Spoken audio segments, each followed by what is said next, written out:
pronunciar el presidente de la República en 2014, un mensaje que será el 27 de noviembre de 2014, mensaje de oración, que se habla por un México en paz, con justicia y desarrollo. A partir de eso se da una serie de trabajos que van a ser desarrollados por, entre otras instituciones, el CIDE, el Centro de Investigación y Docencia Económica, junto con una docena de instituciones, se encargan de hacer foros. Dentro de todos esos foros surgen o se determinan los lineamientos de lo que el presidente de la República decía que había que reformar, que había que reforzar la justicia cotidiana. Y especialmente dentro de esa justicia cotidiana, lo relativo a la justicia laboral. De forma tal que después de estos foros, la iniciativa presidencial será presentada en el de 2016, será presentada ante la Cámara de Senadores, la cual la va a dictaminar, y en octubre de 2016 también van a aprobarla, la enviarán a la Cámara de Diputados, y previo trámite en noviembre de 2016 se aprueba por la Cámara de Diputados. Hay, por supuesto, voces en contra. Déjenme decirles que la votación de este dictamen presentado el 4 de noviembre de 2016 tuvo 379 votos en pro, 2 en contra y 19 abstenciones. Y a partir de eso siguió su camino tradicional, se envió a las legislaturas de las entidades federativas para que se hiciera su aprobación y finalmente fue publicado el día 24 de febrero de 2017. Desde el 24 de febrero tenemos entonces estas exposiciones novedosas que entraron en vigor al día siguiente de su publicación en el Diario Oficial de la Federación, y en lo que nos interesa habría que mencionar algunos puntos que son centrales en esta discusión. El primero de ellos es que cambia totalmente la naturaleza de la justicia laboral. ¿Cuál es el modelo por el cual se aprueba esta reforma constitucional? La judicialización de la materia laboral. Un tema que, si bien ha estado presente, dado que existe o existía previamente la reforma y existen hoy jueces de distrito de materia laboral y tribunales de circuito especializados en materia laboral, lo cierto es que el cambio ahora lleva a que haya la posibilidad de que la sustitución de juezas de conciliación y arbitraje nos lleve ahora a una judicialización por parte del Poder Judicial de la Federación. Y ese es el primer gran cambio.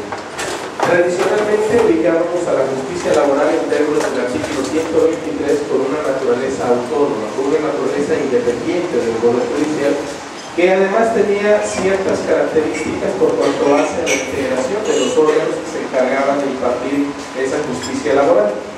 Con la reforma cambia diametralmente la naturaleza, pasa de ser independiente y en cierto sentido autónoma a depender ahora del Poder Judicial de la Federación. Claro, todavía no sabemos exactamente en qué términos, pero lo que traía en la presentación mostraba claramente la diferencia.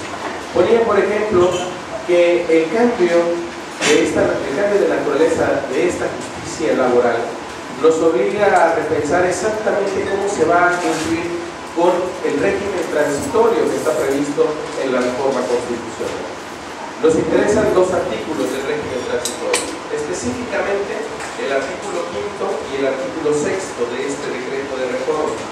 El artículo 5 se refiere a los derechos de los trabajadores que tienen en este momento a su cargo la atención de los asuntos a que se refiere, ¿sí?, la parte de la conciliación, la parte de las juntas de conciliación y arbitraje, pero también de todos los órganos que en la actualidad llevan la justicia laboral. Y una frase final con la que se cierra este artículo 5 dice: se respetarán conforme a la ley. ¿A qué se refiere? Se refieren los derechos de esos trabajadores. Cuando dice se respetará conforme a la ley, no pensaría cuál ley.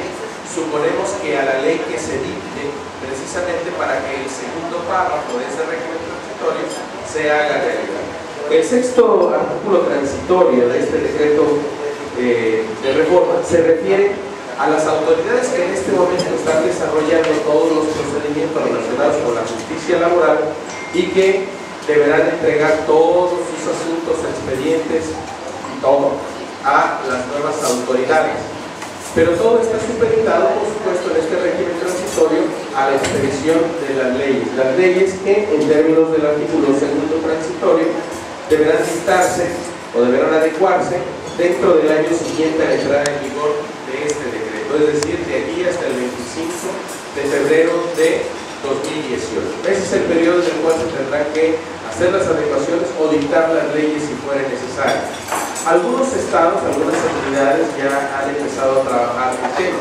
Tenemos el caso de la Ciudad de México, donde el esquema adoptado es incorporarlos, por supuesto, al ámbito local. Ojo, esto nos genera también un problema. La mayoría de las veces no dimensionamos cuál es la estructura o el esquema con el cual se maneja esta justicia laboral a la luz del Poder Judicial de la Federación. Venía revisando los datos, venía realmente contando los datos que nos ofrece un artículo que se publicó meses antes de la aprobación de la... Y todo queda en la memoria, por si alguien tiene interés, tanto en la presentación como en la memoria, hay datos que resultan muy relevantes. Lo hacemos llegar a todos por correo electrónico.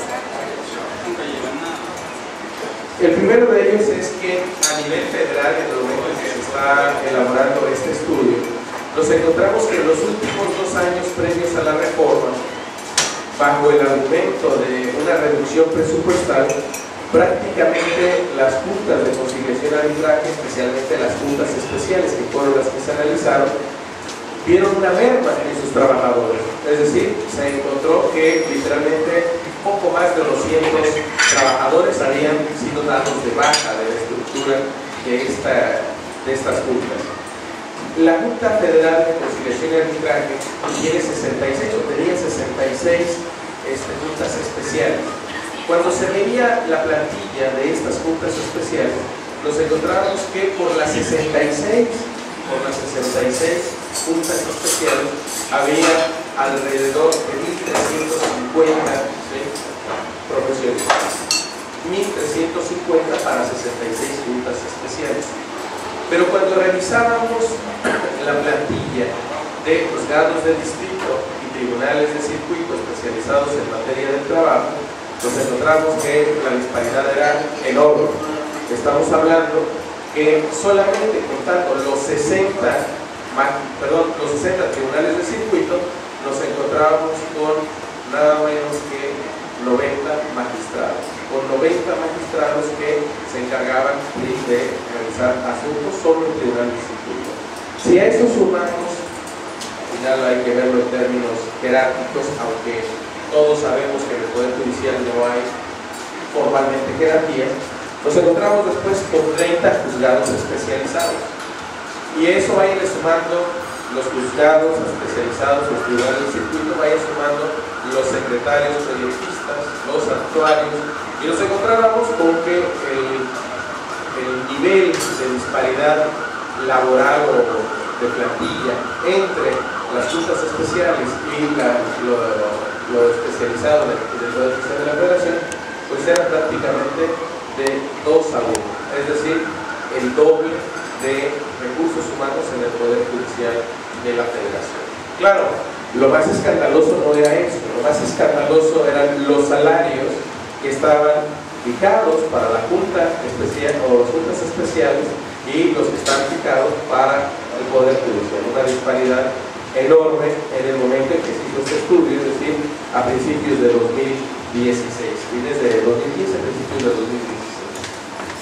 Dentro de ello venía la pregunta: ¿qué es lo que va a pasar con todo este personal? ¿Qué es lo que se va a generar a partir de esta reforma?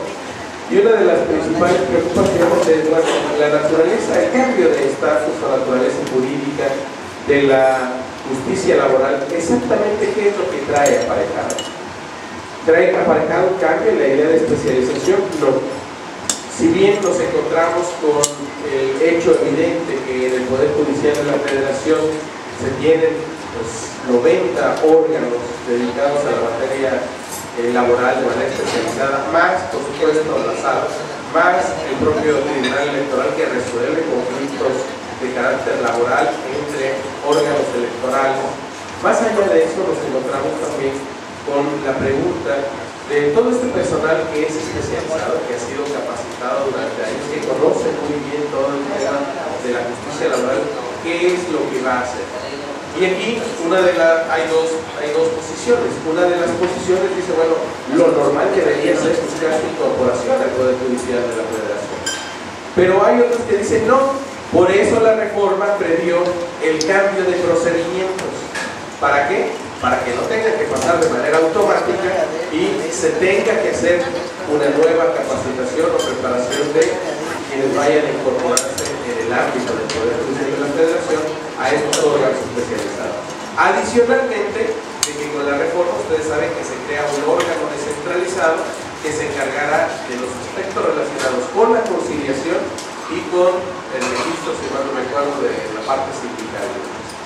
Estos cambios nos generan la duda, entonces, de cuál realmente es el objetivo de una reforma que pretende, en principio, no incorporar la justicia laboral al Poder Judicial de la Federación, sino, en estricto sentido, crear una nueva modalidad de justicia laboral en nuestro país. Primero que nada, por el cambio dogmático que advertimos al modificarse la visión que tenía el artículo 123.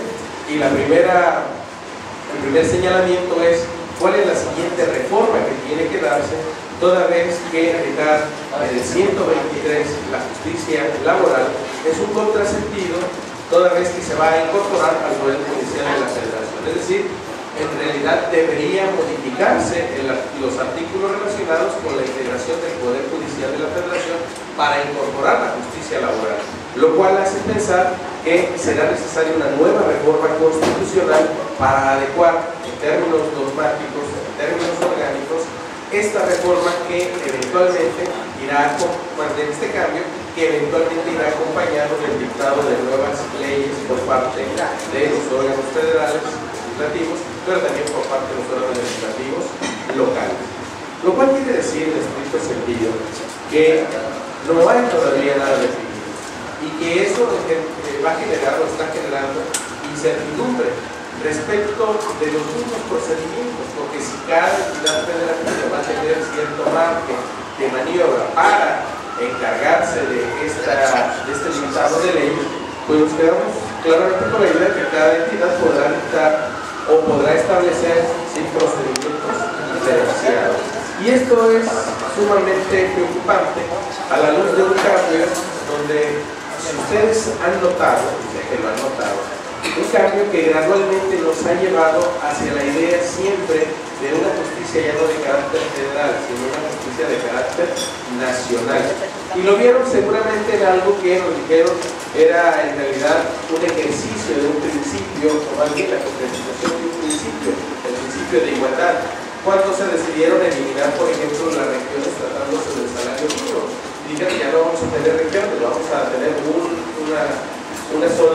solo salario.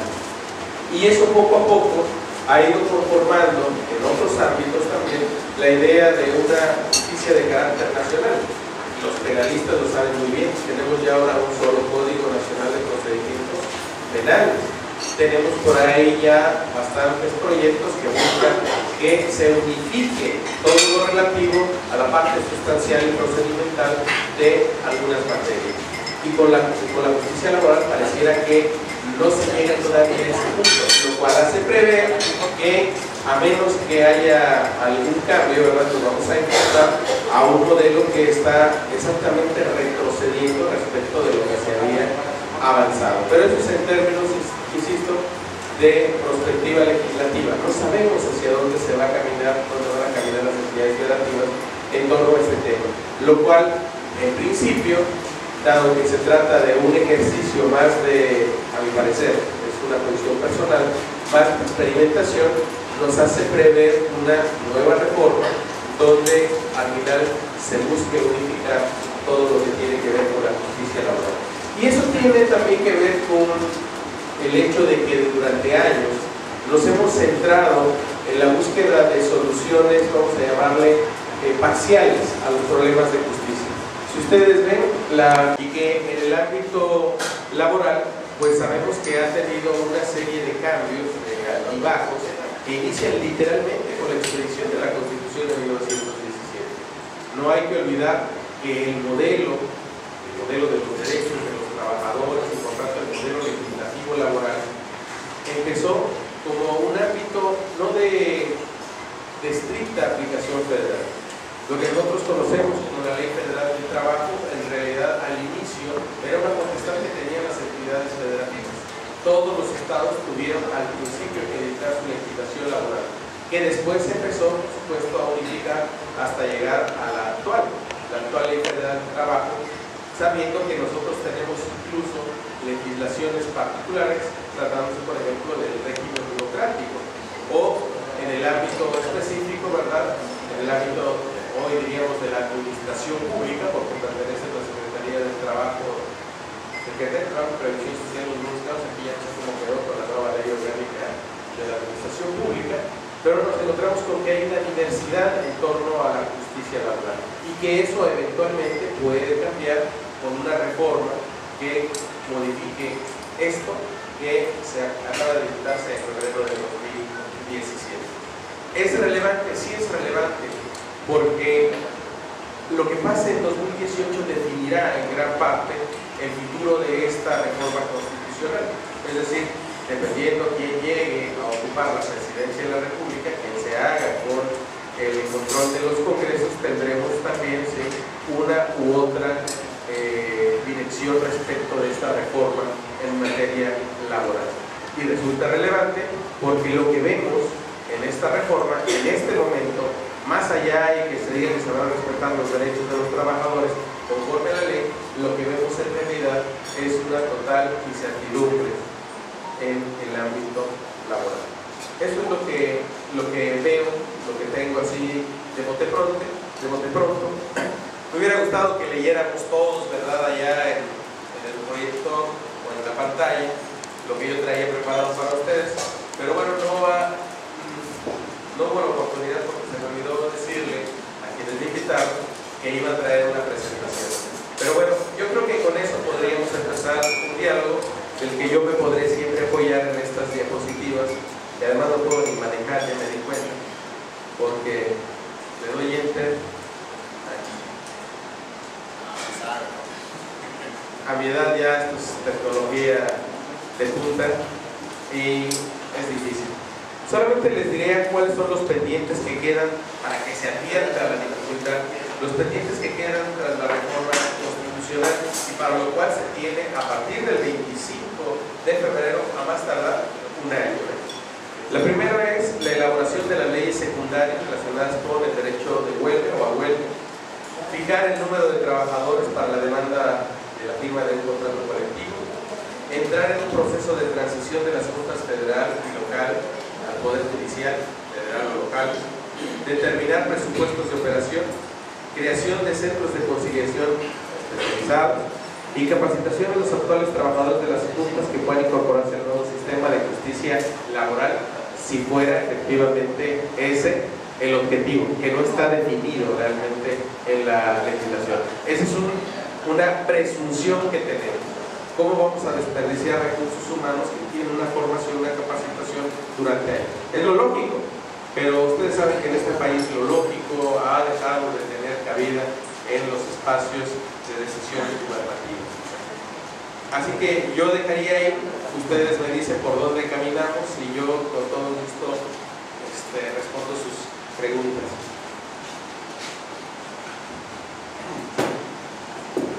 Muchas gracias. Por favor, le pido un aplauso para el doctor.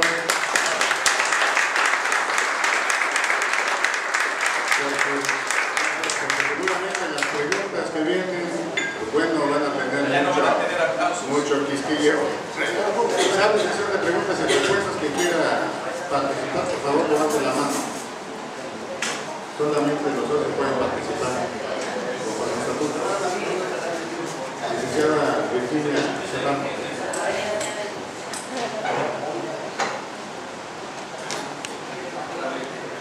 Hola, buenos días. Podemos saludarlo. En relación al, creo que es quinto transitorio, si no me equivoco, exactamente para los trabajadores, nos da pie a la interpretación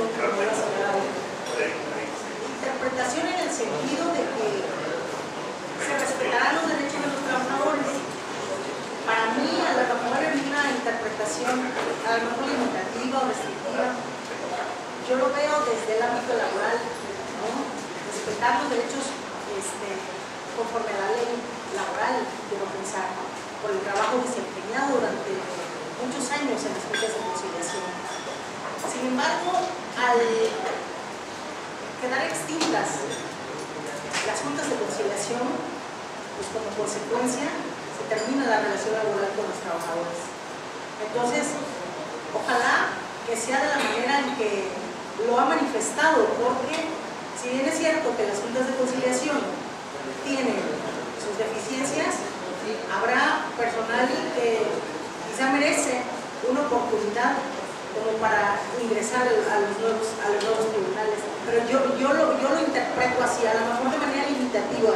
Yo lo veo desde el ámbito laboral y para mí es de que se respetarán los derechos al efecto de que se paguen, en su caso, las liquidaciones o las indemnizaciones correspondientes.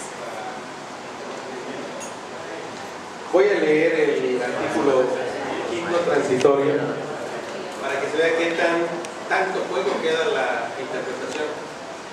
Dice, quinto, en cualquier caso, los derechos de los trabajadores que tienen a su cargo la atención de los asuntos a que se refiere el primer párrafo del artículo 3 transitorio se respetarán conforme a la ley. No habla de permanencia, que es una característica que está presente casi en algunas reformas anteriores. Aquí se omitió y la pregunta es respecto a qué ley. Y efectivamente el gran problema es que pudiera pensarse, dado que, y leemos los artículos anteriores, y no se habla de nuevas leyes propiamente, sino de adecuación, nos hace pensar de manera perversa que se está pensando solamente en los derechos que le corresponden a un trabajador después de que su centro de trabajo sea disuelto. ¿Sí? Lamentablemente así está disuelto, se puede interpretar. Porque en el colmo de la interpretación pesimista, lo que encontramos es lo siguiente. Sexto, las autoridades competentes y las juntas de conciliación y arbitraje deberán transferir los expedientes y documentación que en el ámbito de sus respectivas competencias tengan bajo su atención y resguardo al organismo descentralizado.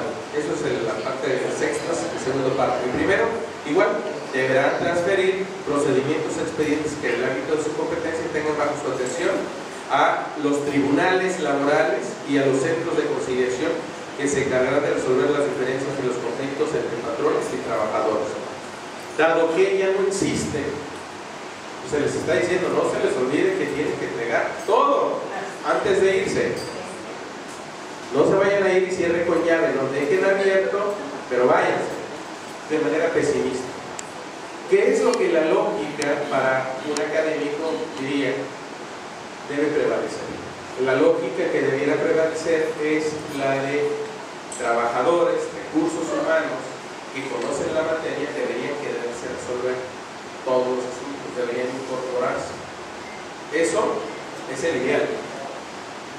Déjenme decirles que hace 18, 19 años, no 18 años, nosotros hicimos un trabajo en el Instituto de la Judicatura Federal, donde trabajaba ahí como investigador, precisamente para la incorporación de todas las áreas de justicia laboral del país al Poder Judicial de la Federación.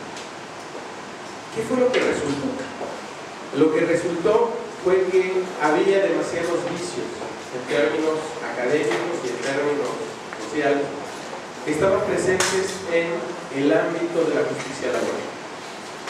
Yo debo compartirles que mi primera experiencia como abogado fue en el Tribunal de Justicia, con el Tribunal de Conciliación y Arbitraje aquí en el Estado. En el bufete jurídico gratuito de la universidad me tocó llegar y realmente mis primeras audiencias, recuerdo la que ahora es secretaria, era secretaria cuando yo estaba en la conoce seguramente todo y para mí era genial la materia laboral. Llegaba literalmente y cumplía el principio de prooperario y pues uno tenía suplencia de todo literalmente. Para mí la justicia laboral, tal y como románticamente me la me dieron, ¿verdad?, en la licenciatura, pues era una de las mejores justicias que existía en mi país. Y lo veía porque se ganaban asunto tras asunto. Pero después supimos de muchas de las triquiñuelas que se dan en algunos tribunales o en algunos organismos dedicados a la justicia laboral. Esas fueron las que nosotros tomamos en consideración para decir el gran problema realmente que existe en la justicia laboral en el país. En aquel 2000 estábamos en el Instituto de la Judicatura Federal, eran los vicios que se habían generado con el paso del tiempo. Dentro de ese diagnóstico que se hizo, ustedes conocen muchos diagnósticos que ha hecho la iniciativa privada en el país. Dentro de ese diagnóstico que se hizo, el primer hecho era que había necesidad de modificar entonces la formación de quienes participaban en el ámbito de la justicia laboral, que había que capacitar, pero eso porque suponíamos que iba a cambiar la legislación hace 17, 18 años estoy hablando. Al final todo quedó como un proyecto, porque aunque se pensó, esto ha llevado muchos años pensando, nunca se pudo concretar. Ustedes recordarán que en aquella misma época es el proyecto de reforma de la ley de amparo, del año 2000 también. En el año 2000 se hizo el proyecto de reforma de la ley de amparo, se hizo el proyecto para incorporar diversas jurisdicciones al Poder Judicial de la Federación y quedaron dormidos en el tintero. ¿Qué fue lo que pasó? Años después alguien lo volvió a retomar y se aprobó la reforma en materia de amparo en 2011 y posteriormente ahora se reforma la justicia laboral. No exactamente como se pensó, no exactamente como se pensó, porque ya lo que se quería reformar era la jurisdicción y aquí realmente lo que se reformó fue la administración de la justicia laboral.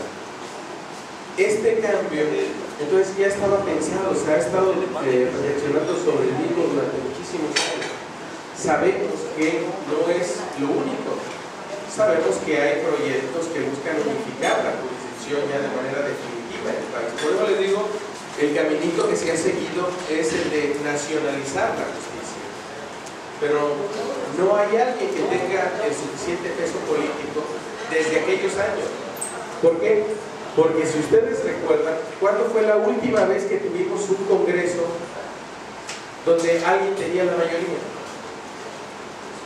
Pues fue hasta el 97, porque después del 97 ustedes recordarán que ya no hubo un partido que tuviera la hegemonía dentro de los congresos.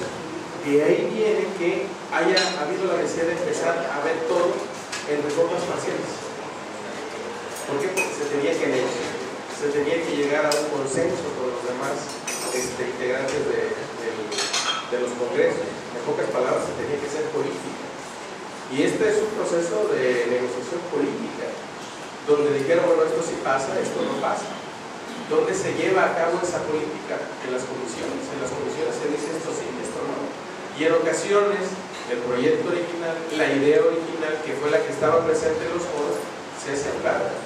Habría que ver, para encontrar la razón, habría que ver si efectivamente en los foros se dijo, oigan, no se va a aprovechar nada de lo anterior, que nadie lo pudo haber dicho, pero tal y como quedó redactado, pues permite una interpretación pesimista, y yo diría hasta perversa, o podríamos decir, bueno, pues vamos a tratar de interpretar conforme a principios de derechos humanos. Pero bueno, también sabemos que nuestra Corte ya dijo que los principios en materia de derechos humanos se interpretan de acuerdo al contenido de la Constitución, y pues una reforma constitucional es difícil pensar que puede aplicarse un principio, ¿sí?, que vaya en contra de la propia reforma, porque entre los muchos criterios, pues sabemos que hay un criterio que va a seguir prevaleciendo, el cronológico. Lo más reciente tiende a hacer un lado a lo anterior, y aunque alguien dirá no, pero los principios de interpretación de derechos humanos tienen el carácter progresivo, en fin, siempre y cuando estén claramente definidos, y aquí en este momento no quedó definido ninguno de esos principios a favor de los trabajadores de las juntas, para empezar. Sí, me permite. Sí, claro. Perdón. Antes, Raquel. Llevamos un orden para el licenciado, representante de la final, después la licenciada María de la Luz. Más que pregunta, es un comentario que no estoy de acuerdo con su posición.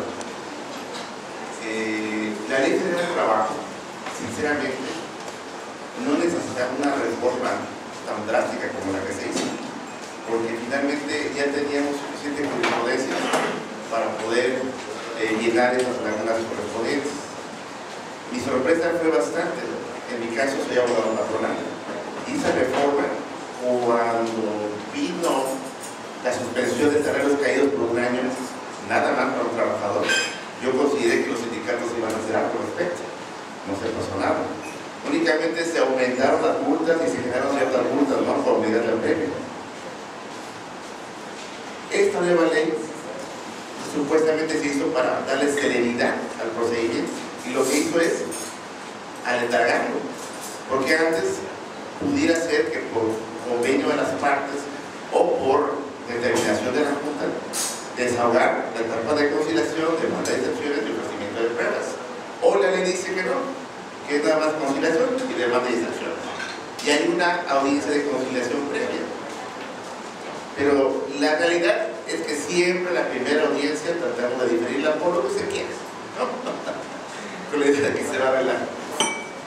Entonces, siento yo que se están llenando más asuntos pendientes para desahogarse.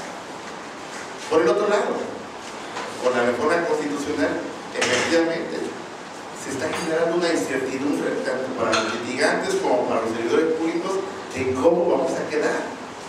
En este caso, tuvimos una oportunidad, creo que estuviste, en una conferencia también de las notificaciones laborales aquí en el Cano, donde estuvo el licenciado Robespierre. En este caso estaba como presidente, y habló de que ni él mismo sabía todavía cómo iban a quedar.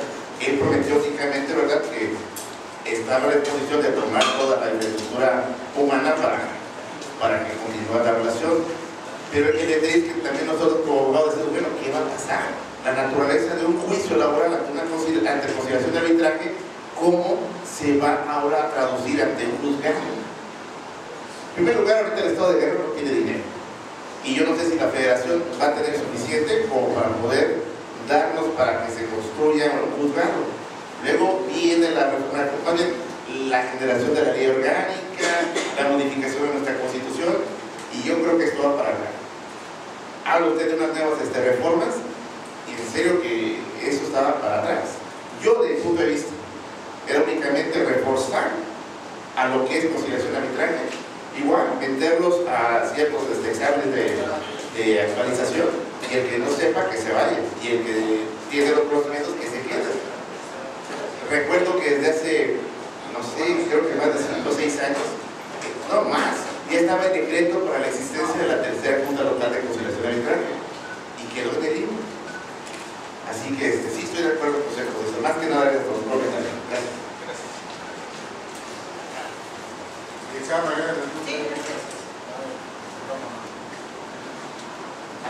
Doctor Cienfuegos, bienvenido.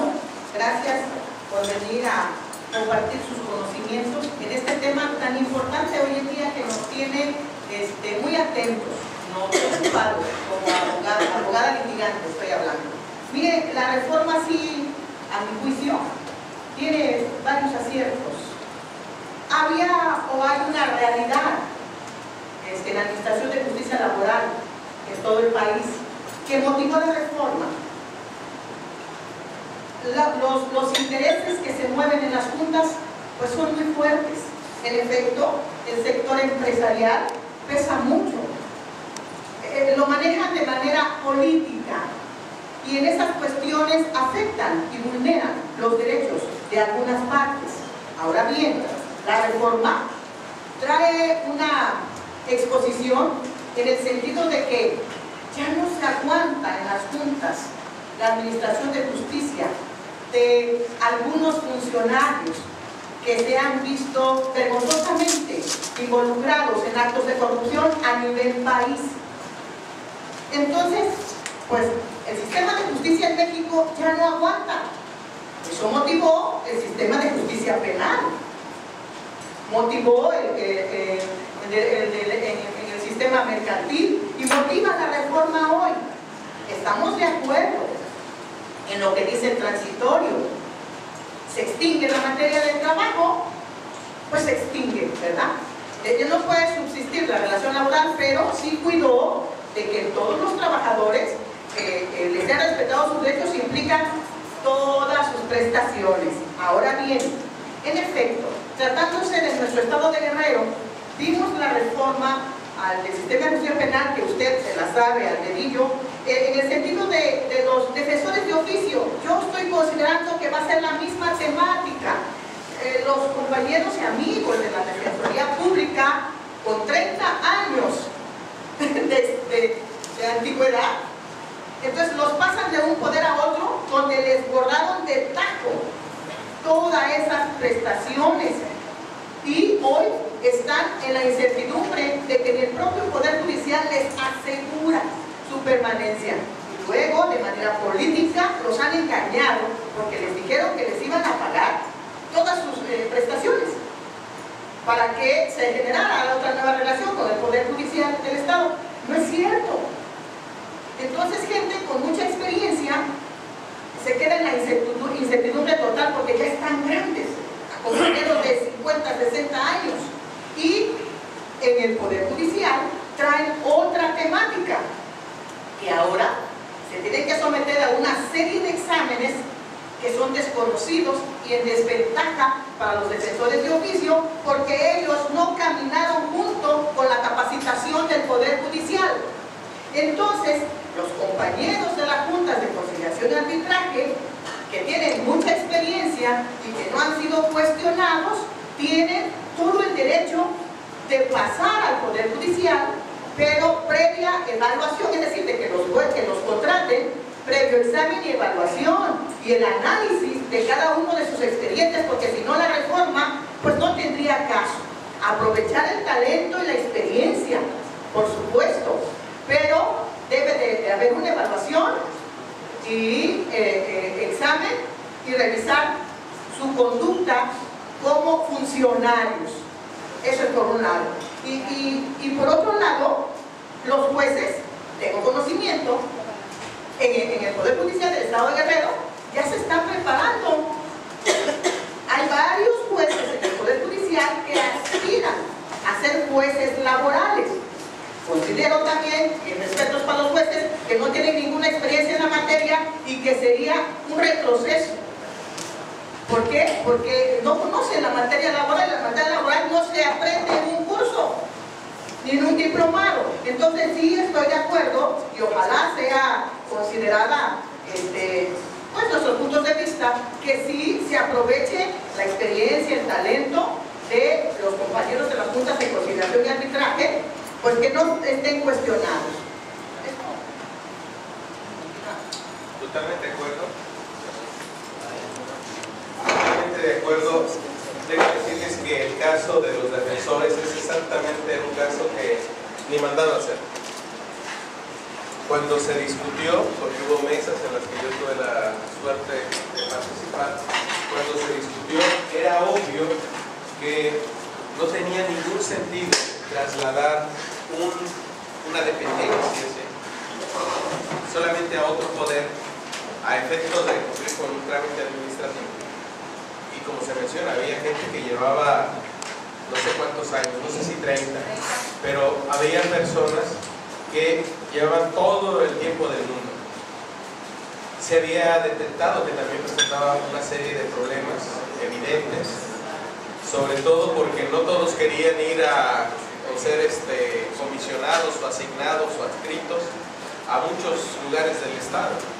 La mayoría prefería estar en Acapulco, en Chilpancingo, en Iguala, y eso hace ver también cómo dentro de organizaciones como el Poder Ejecutivo existían o existen, ¿verdad?, vicios que difícilmente se pueden erradicar con una reforma. Lo que se plantea respecto de lo que pasó con el Poder Judicial, para mí confirma una suerte que en mi vida personal, porque lo viví en el Poder Judicial de la Federación, debe haber que en ocasiones donde menos se respetan los derechos es donde se defienden los derechos. como es el Poder Judicial de la Federación. La carrera judicial o las carreras o servicios civiles de carrera o servicios de carrera judicial en realidad no están consolidados. No están consolidados, siguen siendo de confianza prácticamente. Y tiene muchos, vamos a llamarle, mecanismos de control. Les diré, una de las críticas que se hacía a esto precisamente es que frente a esa autonomía e independencia que tenía la justicia laboral, cuando se incorpora el Poder Judicial de la Federación va a tener algo que se llama Consejo de la Judicatura Federal, que es un órgano que ha sido castrante de la innovación, de la imaginación de los jueces federales, porque saben que cualquier juez, magistrado, tribunal que se aparte de criterios, inmediatamente se arman expedientes de investigación. ¿Para qué? Para verificar que estén haciendo las cosas bien. ¿Por qué ha pasado esto? Pues porque también en el Poder Judicial de la Federación hay corrupción y tienen que buscarse mecanismos para tratar de controlar. Por eso mismo les decía, todo camina hacia una justicia de carácter nacional centralizada. Para allá se ha estado caminando.